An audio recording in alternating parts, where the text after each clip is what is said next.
Saudari-saudaraku terkasih dalam Tuhan Yesus Kristus, selamat pagi dan berkah dalam.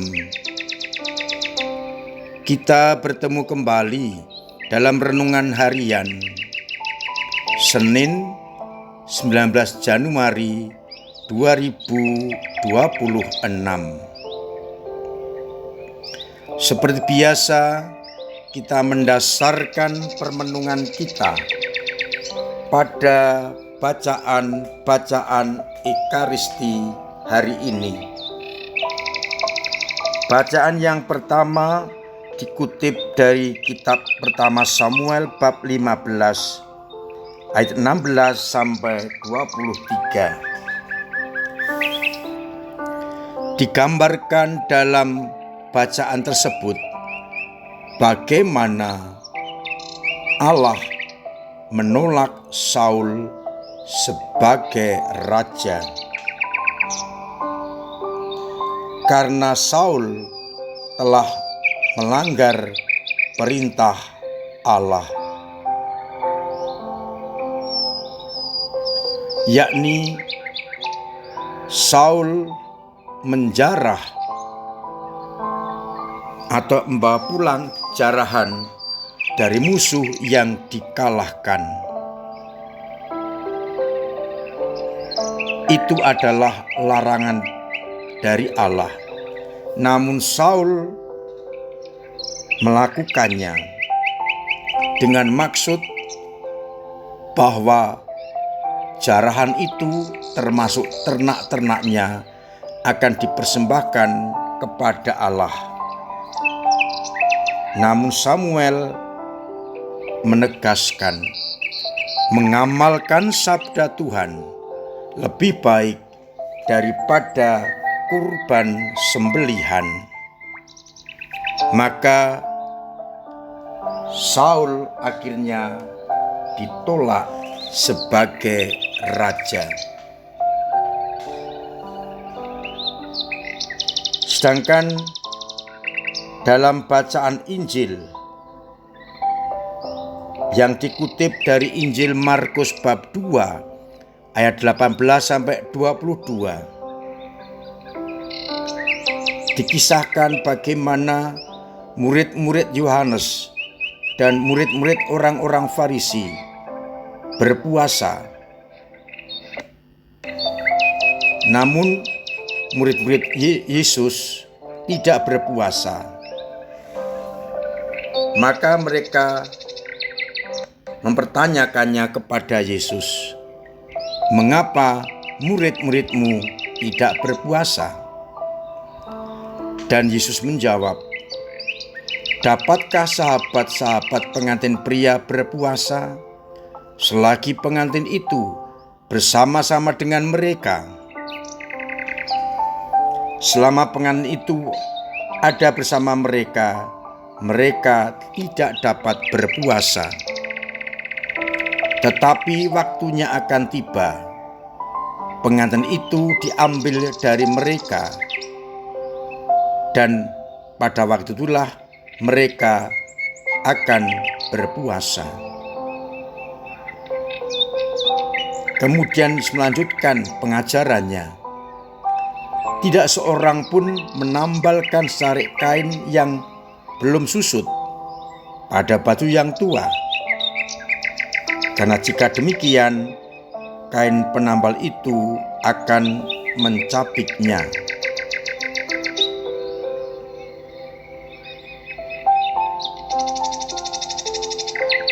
Demikian pula, tak seorang pun mengisikan anggur baru ke dalam kantong kulit yang sudah tua. Karena jika demikian, anggur tersebut akan mengoyakkan kantong itu, sehingga baik anggur maupun kantongnya akan terbuang percuma. Jadi anggur yang baru hendaknya disimpan dalam kantong yang baru.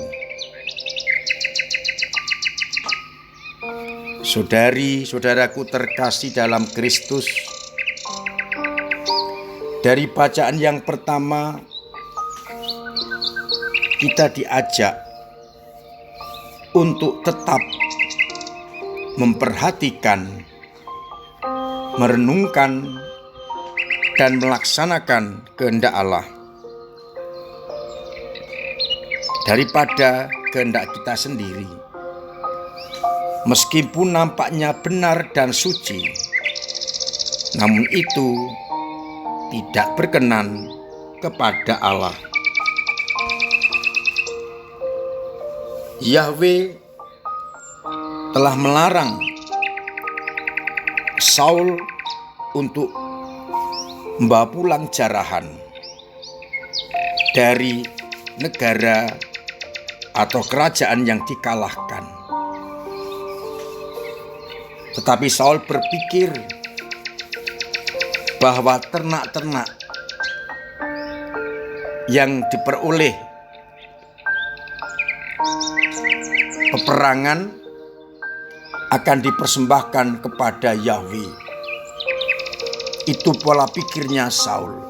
Tapi itu pun tidak berkenan kepada Allah. Maka Samuel menegaskan, melakukan kehendak Allah dan sabda Allah jauh lebih penting dari kurban bakaran manapun juga. Maka dari peristiwa ini kita belajar yang paling pokok adalah kita mendengarkan dan melaksanakan kehendak Allah, meskipun itu sulit atau tidak cocok dengan kehendak kita, karena itulah yang terbaik bagi kita. Dari bacaan Injil, pesannya amat jelas. Anggur yang baru harus ditempatkan pada kantong kulit yang baru atau kirbat yang baru.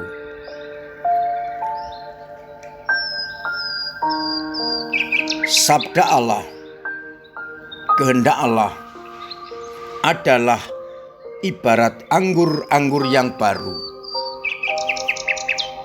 yang terbedakan dari perintah Taurat Perjanjian Lama.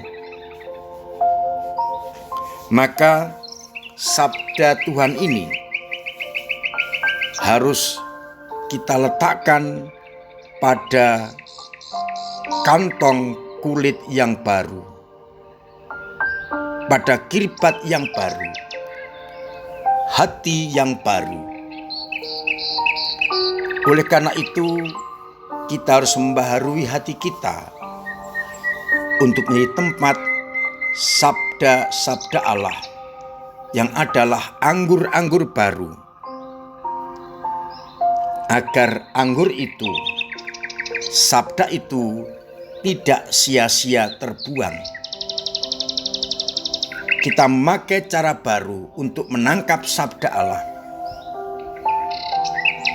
Sejauh orang Israel tidak memakai cara pandang yang baru, tempat yang baru, maka mereka tidak pernah akan mengerti kehendak Allah yang tertuang, yang terwujud, terkonkretkan dalam pribadi Yesus Kristus. Maka untuk bisa menerima Yesus dengan benar, kita siapkan hati yang baru, cara pandang yang baru, agar akhirnya kita benar-benar mengerti sabda dan kehendak-Nya. Itu berarti kita harus berani meninggalkan cara hidup yang lama, ego-ego kita, kedagingan kita, dan kita siapkan hati yang baru sebagai kantong yang baru yang siap untuk menerima anggur-anggur yang baru, yakni sabda-sabda Tuhan. Kalau kita konkretkan, cara pandang kita hendaknya mengikuti apa yang menjadi perintah Tuhan yang baru, yakni mencintai dengan tolak ukur Yesus sendiri, tanpa pandang bulu, tanpa pamrih, total, dan mencintai untuk selama-lamanya. Artinya, cinta kita kepada semua orang tanpa kecuali, termasuk orang yang membenci kita. Anggur baru kita terima dalam kantong yang baru, hati yang baru. Tuhan memberkati kita sekalian. Amin.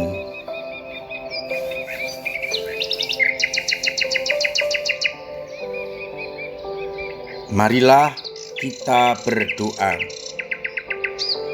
Bapa yang penuh kasih, kami bersyukur atas sabda-Mu yang kami dengarkan hari ini, yang sungguh memberikan kepada kami pencerahan untuk memiliki kantong yang baru, yang sesuai dengan kehendak-Mu. Semoga kami mampu menjadikan hati kami kantong-kantong yang baru, yang siap diisi dengan sabda-Mu yang adalah anggur-anggur baru, agar berdaya guna bagi banyak orang. Kuatkanlah iman kami bila kadang-kadang iman kami jatuh, lemah, mandek, bahkan hilang, agar dengan bantuan rahmat-Mu, iman kami terus berkembang, kokoh kuat. Semoga umat-Mu yang sakit Engkau sembuhkan, yang punya beban berat Engkau ringankan, yang punya persoalan Engkau bantu untuk mengurai, agar akhirnya dalam situasi apapun kami tetap memiliki iman yang kokoh kuat. Kami tetap merasakan pendampingan dan berkat-Mu. Untuk itu, sertai kami dengan berkat-Mu sendiri, Bapa dan Putra dan Roh Kudus. Amin.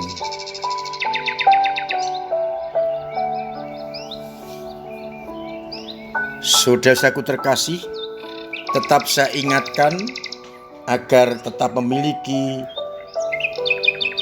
pola hidup yang sehat, agar kita tetap sehat, orang lain sehat, semua sehat, kita terbebas dari segala penyakit dan mara bahaya.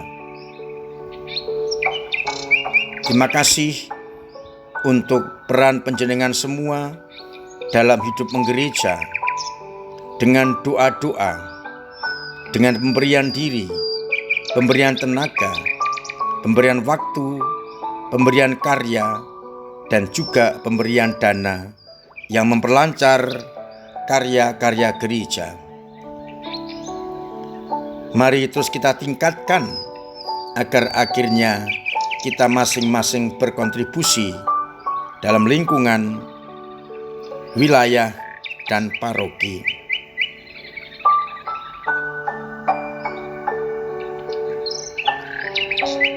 Mari kita terus berjuang untuk membantu saudara kita yang terdampak banjir agar segera teringankan.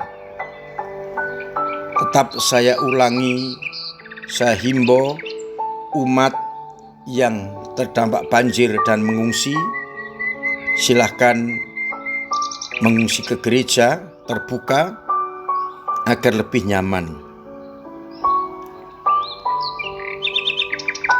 Akhirnya saya mengucapkan selamat pagi, selamat merenungkan, salam sehat, Tuhan memberkati.